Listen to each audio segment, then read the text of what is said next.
Imagine living in a country where living isn't just difficult, but virtually impossible. A place where the government controls nearly every aspect of daily life.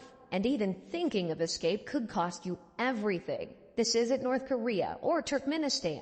It's Eritrea, one of the world's most secretive and tightly controlled nations. Since gaining independence in the early 90s, Eritrea has operated like a country frozen in time, a state where national service is mandatory and can last for decades, where elections don't exist, and speaking out can make you disappear. In fact, some call it the North Korea of Africa, and for good reason. Citizens can't freely travel abroad, independent media is banned, and forced labor is part of daily life. And while most of the world knows little about what actually goes on inside, the stories that do leak out paint a chilling picture. So how did Eritrea become one of the most closed off and controlled countries on Earth? And why is it so rarely talked about? In today's video, we're diving deep into the hidden world of Eritrea, its bizarre rules, harsh realities, and the dark system that keeps millions of people trapped behind closed borders. Eritrea doesn't want her vision, her culture,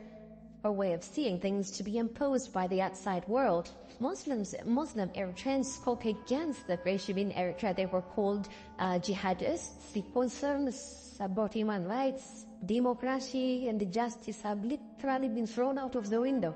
If your country is not on war footing, how come there's so much repression? Eritrea's history is deeply intertwined with its geographic significance, with its name derived from the Greek term Erythraean Sea, referring to the adjacent Red Sea. This ancient land is home to Adulis, one of Africa's oldest port cities, showcasing its long-standing importance in trade and commerce. Ironically, in a country governed by an oppressive regime that rules with an iron fist, Eritrea maintains no official languages. Instead, the 1997 Constitution established the equality of all Eritrean languages, reflecting the nation's linguistic diversity amid an environment where freedom of expression doesn't really exist. Eritrea is also distinguished by its archaeological heritage, boasting the second highest number of historical discoveries on the African continent. Yet, despite this wealth of archaeological findings, which reveal traces of ancient civilizations and cultural richness, there remains a stark absence of discoveries related to democratic governance or human rights advancements, a juxtaposition that underscores a dark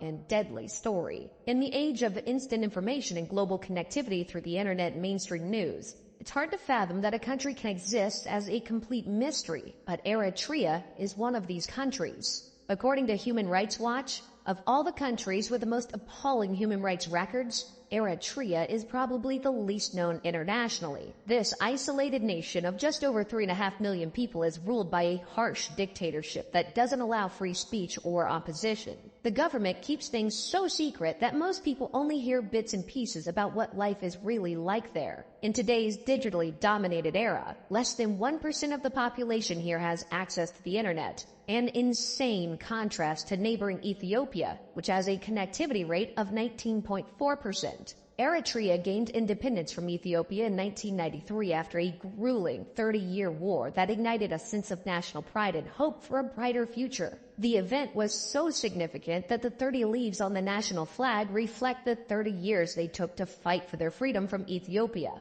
However, the pride and optimism that came from this very quickly washed out as Isaias Afwerki, the country's first and only president, transformed the nation into a one-party dictatorship. At the same time, although independence was gained, disagreements about where the newly created international border should be caused relations to deteriorate significantly, eventually leading to a full-scale war that cost the lives of many people, with estimates between 70,000 to 300,000 deaths combined. All these are the remnants of the war of the Ethiopian army. Because against this one, we pay a lot of life of our randest brothers and sisters. When this battle ended in June 2000, Eritrea now had a homegrown war of sorts to contend with. Initially celebrated as a liberator, Afwerki's regime muffled opposition, curtailing freedoms and imposing strict controls that turned Eritrea into one of the most isolated countries in the world. So, if you haven't heard of it, is there any wonder? As Afwerki became more powerful, what began as a quest for freedom morphed into a brutal struggle for survival under an oppressive regime, leaving Eritreans trapped in a cycle of fear and repression. Afwerki has now cultivated a country with no free press, no independent courts, no legislature, no political opposition, and no way out. And even more concerning, essentially nothing in place to check Afwerki's power. So what is life like here for the people of the country? Life in Eritrea is characterized by extreme conditions and pervasive human rights abuses that paint a haunting picture for its citizens. The country is entrenched in a highly militarized society where mandatory and indefinite national service is enforced, often subjecting young people to years of grueling labor and harsh treatment. With both men and women conscripted into the military indefinitely, many class this as modern-day slavery. Modern-day slavery claims primarily stem from the government's mandatory national service program, which theoretically requires all citizens to serve 18 months in the military. However, in practice, many conscripts are subjected to indefinite service that can last for years or even decades. This system has been criticized by human rights organizations and observers as a form of forced labor, effectively binding citizens to the state without the possibility of escape. The government often assigns these individuals to grueling labor in construction, agriculture, and other sectors, where they work long hours for little or no compensation. Their wages, when they are paid, are almost non-existent, often described as starvation wages. 60% of the population are a part of the mandatory national service, and their monthly salary is approximately 500 ERN, equivalent of $37 or less. According to One Day Seom, most Eritreans depend on support from family members abroad. However, since the regime's response to the pandemic began, the public has faced massive obstacles to accessing the money sent from their families. Moreover, the psychological toll of serving in an environment rife with violence, neglect, and the constant threat of punishment adds to the overall distress experienced by conscripts. Reports of torture, sexual violence, and severe mistreatment are not uncommon, breeding a climate of fear and helplessness. In Eritrea, common mental illnesses include depressive and anxiety disorders, while other common conditions are schizophrenia, bipolar affective disorder, and neurotic stress and mood disorders. According to JOGH, mental illnesses in Eritrea are among the leading causes of disability, comorbidity, and mortality. However, these conditions often go untreated, as do many others. Eritrea currently has around 6 physicians and 75 midwives for every 100,000 people. Most of Eritrea's doctors and clinics are in cities, but 80% of the population lives in rural areas where they often don't have access to proper health care. Eritrea also ranks last in the world for press freedom, with state-controlled media silencing any dissent and stifling independent journalism. Eritrea's political landscape is dominated by Isaias Afwerki's party, the People's Front for Democracy and Justice, PFDJ, which is the only legal political party allowed to operate in the country. This monopolization of political power effectively eliminates any semblance of democratic participation or dissent, as citizens have no alternative avenues to voice their opinions or challenge the government. Can we ask you a few questions? No. Can we ask you a few questions for French television? Oh, Can we ask you a few questions? I'm not that interested in politics. alongside this political repression, the state employs mass surveillance tactics that instill an atmosphere of intense anxiety among the population. Citizens are constantly monitored by secret informants, making any form of dissent nearly impossible. Over the past decade, the Eritrean government has refined its surveillance techniques, including the production and distribution of identification documents, such as IDs and laissez-passer, which must be presented at hundreds of checkpoints scattered across the nation. Mass roundups and prolonged arbitrary arrests are also a forbidding reality for many citizens, perpetuated by the regime's stringent control over personal liberties. Security forces conduct sweeps across urban and rural areas to round up individuals, often targeting young people, perceived dissidents, or anyone seen as a potential threat to the state. Once apprehended, these individuals face prolonged detentions without access to legal counsel, judicial review, or any form of family visitation. In 2015, BBC News called Eritrea a country ruled by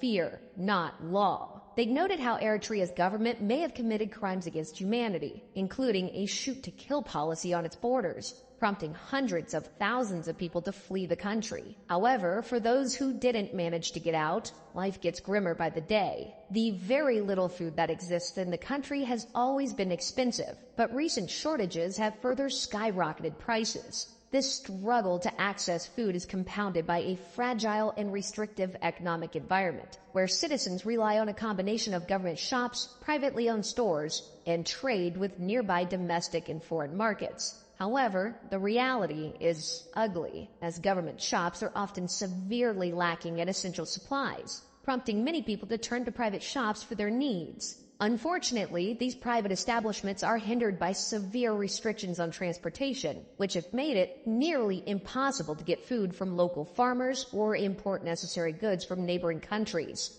given the country's hostile relations and stringent limitations on cross-border movement. As a result, local private shops are reduced to selling only what they have in storage. Furthermore, many communities traditionally depend on trading with nearby markets, journeying to other villages and cities to sell their harvests and get their hands on basic necessities. But during recent strict lockdowns, these important trade routes were shut down, making hunger and economic problems even worse. So, it is no wonder that thousands of people attempt to escape each year.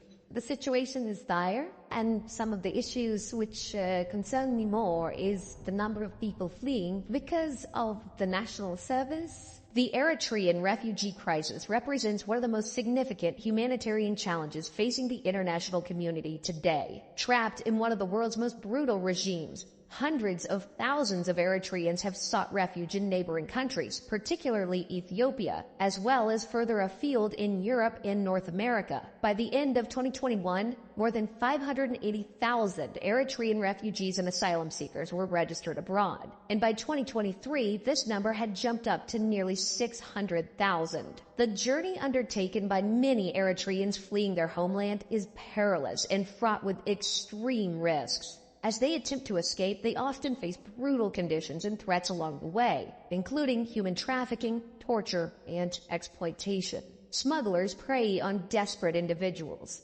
luring them with the promise of safety and a better life. Ultimately, many of these migrants become victims of violence, forced labor, or even organ harvesting, as ruthless criminal networks exploit their vulnerability. In 2011, it was reported that Bedouin smugglers involved in human trafficking were believed to be stealing organs from refugees who were unable to pay their demands. But despite these harrowing risks, the allure of freedom drives many Eritreans to risk everything in pursuit of a better life. This poses the question, is enough being done by the rest of the world? But more importantly, can anything be done anyway? Avec vérité, il faut mettre une pression maximale. Parce que ce qui s'y passe est extrêmement grave. Personne n'en parle. While it may seem like the rest of the world is turning a blind eye to the situation, with the Eritrean government blocking journalists and refusing to take responsibility for their oppressive actions, it may be that not much can be done by outside influences, meaning this may keep going on indefinitely. What about freedom of the press, freedom of the speech? Eritrea jails more journalists than any other country in the world. Why do you have to resort to this hard life? Eritrea stands as one of the least covered human rights crises in the world, largely overshadowed by more well-known conflicts and authoritarian regimes, such as North Korea. The Eritrean government aggressively blocks UN investigations and systematically denies allegations of human rights abuses. This control over information, combined with a global focus on larger geopolitical conflicts, means that Eritrea's plight often suffers in silence, with very little mainstream media attention. While comparisons with North Korea reveal that both nations operate under brutal regimes, Eritrea's situation may actually be worse in terms of pervasive repression and the militarization of society. However, North Korea often garners more media coverage due to its sensationalized nuclear ambitions and the spectacle of its leadership, whereas Eritrea is rarely seen as a threat to other nations. Simply put, Eritrea's suffering is less visible, despite being characterized by forced conscription, systemic torture, and widespread poverty. The global community's lack of awareness and engagement regarding the Eritrean crisis not only exacerbates the plight of its people, but also reflects a broader failure to prioritize the pressing need for human rights discourse and action in one of the most repressive countries in the world. But how much longer can it stay hidden? Only time will tell. Yet, with murmurs of another war brewing between Eritrea and Ethiopia rumbling, it could be that things are about to get much worse. What about why nobody goes to war with Saudi Arabia?